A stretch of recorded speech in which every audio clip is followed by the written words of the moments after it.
makan baik, selamat datang di Gizi 101. Masih bersama aku Fatia, teman aku Risa Putra, dan masih dengan Pak Anca juga nih. Halo Pak Anca, halo Bayu. Yeay, halo Halo, Fatia. apa kabar? Akhirnya Iya, kita record setelah lagi. sekian lama Setelah ya. sekian purnama. Sibuk sih semuanya. Setelah sekian purnama. Lumayan Iya. hektik ya Pak ya, dan Bayu. Sehat-sehat ya Bayu. Amin, Bapak dan alhamdulillah. Sehat semuanya. Alhamdulillah. Alhamdulillah. Nah, Bapak, Bayu, dan Sobat Makan Baik, nah sekarang ini kita masuk ke Gizi 101 di episode 3 nih. Nah, di episode 3 kali ini kita masih mau ada sesi untuk menjawab fitur question and answer yang sudah kita upload sebelumnya di Instagram masing-masing beberapa waktu yang lalu. Nah, ada satu pertanyaan yang menarik nih, Apa Pak tuh? Bayu. Nah, ini pertanyaannya dari Syahla Nasrullah. Pertanyaannya itu, kalau konsumsi makanan atau minuman yang bergizi tapi olahraganya nggak dilakuin itu gimana nih?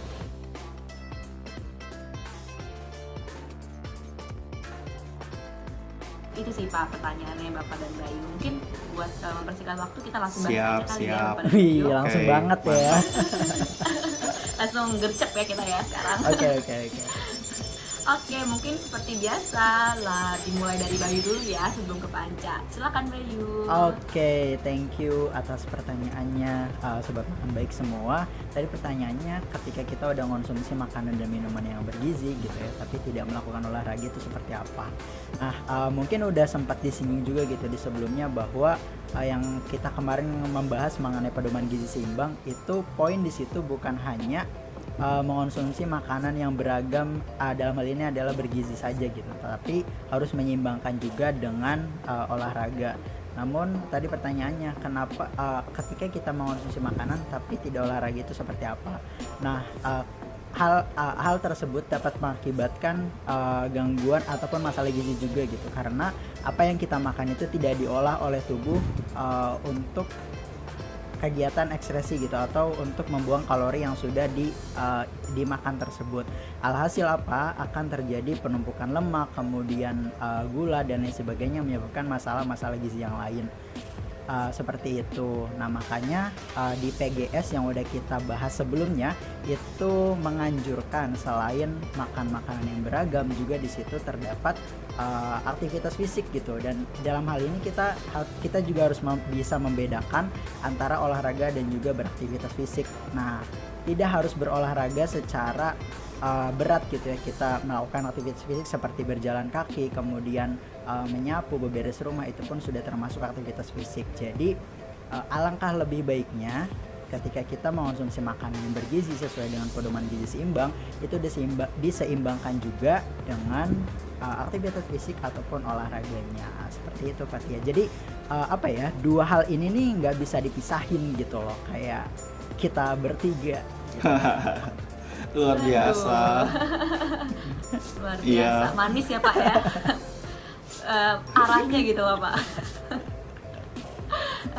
Berarti memang kesimpulannya kalau dari Bayu tuh aktivitas fisik itu penting, karena memang makanan itu tidak hanya baik saat dikonsumsi, tapi bagaimana cara nanti diolah itu ditentukan oleh aktivitas fisik itu sendiri ya Bayu. Betul. Oke deh, terima kasih Bayu atas jawabannya. Mungkin boleh nih langsung dari Pak Anca untuk menambahkan atau mengklarifikasi Ya, lebih lanjut. baik, terima kasih. Tadi sudah dijelaskan juga dengan sangat bagus sekali ya dari Bayu. Jadi memang betul makan makanan bergizi tanpa berolahraga ibaratnya makan sayur tanpa garam gitu, hambar rasanya. Ya, tapi ada satu hal yang cukup penting ya, yang tadi sudah disampaikan Bayu juga, bahwa kenapa sih harus berolahraga gitu ya. Sebenarnya bukan harus berolahraga, tapi dianjurkan untuk melakukan kegiatan aktivitas fisik. Nah, tadi sudah disampaikan Bayu bahwa ada kegiatan aktivitas fisik, ada namanya olahraga.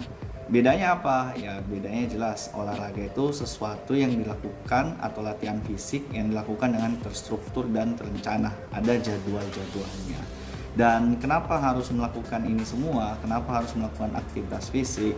Ya, yang pertama tadi untuk menyeimbangkan ya apa yang masuk dan yang keluar. Tentu saja bagaimana cara menggunakan zat gizi yang masuk ke dalam tubuh kita itu dengan adanya aktivitas fisik.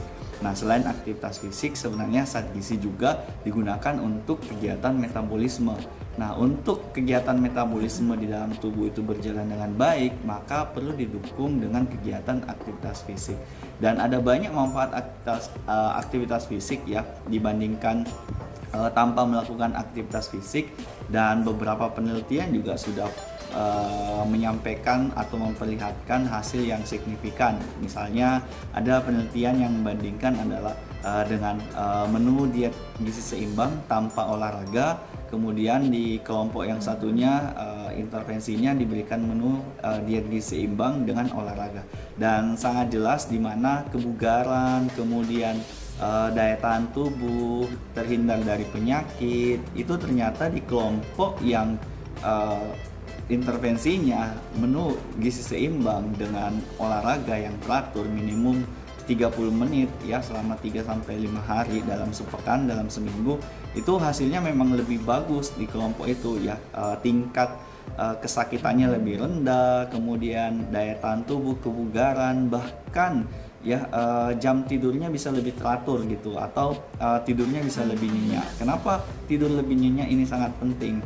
Karena kita sudah pernah bahas, belum ya, ternyata kualitas tidur juga itu akan mempengaruhi pola makan seseorang ya. Jadi itu sangat penting dengan melakukan aktivitas fisik yang teratur, dan tentu saja seperti yang sudah disampaikan oleh pertanyaannya bahwa makan makanan bergizi seimbang ya itu adalah kunci dari pola hidup sehat agar kita bisa tetap bugar. Jadi buat teman-teman yang selama ini beranggapan bahwa tidak perlu melakukan olahraga atau aktivitas fisik, cukup makan makanan bergizi seimbang, itu salah besar. Jadi kami anjurkan bahwa selalu konsumsi makanan yang bergizi seimbang, tapi ingat, dalam pesan gizi seimbang ada 4 pilar ya yang mendukung pola hidup sehat, dan salah satunya adalah melakukan aktivitas fisik, di mana dalam komponen aktivitas fisik itu ada latihan fisik yang biasa kita sebut berolahraga. Kira-kira seperti itu yang bisa saya sampaikan. Oke, berarti udah kejawab ya Bapak dan Bayu. Intinya aktivitas fisik itu memang sama makanan itu satu paket, jadi memang tidak bisa dipisahkan. Lagi pula yang saya tahu juga seseorang yang mengkonsumsi makanan bergizi, terus juga ketika dia tidak melakukan aktivitas fisik, itu bisa jadi gangguan-gangguan yang lainnya terjadi gitu ya Pak, kayak lebih cenderung cepat lelah dan lain-lainnya, itu biasanya juga sering terjadi gitu. Jadi aktivitas fisik itu memang juga mempengaruhi psikologis Betul ya, sekali. Pak, ya? Iya, dan ini juga sih mungkin belum berasa gitu, aku makan makanan bergizi seimbang tapi nggak olahraga, dan sekarang bentuk badanku tetap bagus gitu. Dan iya, seperti yang kata Fatia bilang bahwa dampaknya itu tidak dirasakan sekarang gitu, atau bahkan dampaknya tidak terasa gitu, tapi sangat mengancam. Benar-benar. Memang ini PR juga ya buat kita semua ya untuk menyeimbangkan kedua hal itu, dan begitupun pula juga dengan orang yang suka melakukan aktivitas fisik tapi makannya nggak dijaga ya Pak ya, itu juga nggak baik ya. Jadi memang dua-duanya betul sekali ya. Ya setidaknya kalau memang tidak punya banyak waktu ya, biasanya kan orang tidak mau aktivitas fisik itu karena masalah waktu gitu ya. Ya mungkin mulai dari sekarang memaksakan diri, membuat planning yang baik ya, mengatur ya, misalnya minimum berjalan kaki misalnya seperti itu ya. Ya at least kita mulai dari sekitar 1 kilo ya, 1 kilo yang dilakukan kurang lebih 20 menit atau 30 menit ya selama 3-4 kali dalam 1 minggu. Itu ya jenis aktivitas fisik yang sangat mudah dilakukan, dan memang ya kalau tidak melakukan aktivitas fisik itu kadang dampaknya bisa sangat luar biasa, dan itu akan bisa dirasakan saat nanti usianya sudah bertambah ya, lebih tua gitu. Itu akan terasa banget seperti itu. Oke deh, kayaknya sudah jelas ya Bapak ya dan Bayu. Kalau seperti itu, mungkin teman-teman jangan lupa untuk terus mengkonsumsi makanan yang sehat, dan jangan lupa juga untuk terus melakukan aktivitas fisik. Sekian episode 3 dari Gizi 101. Kami tunggu pertanyaan-pertanyaan selanjutnya. Dadah, bye-bye.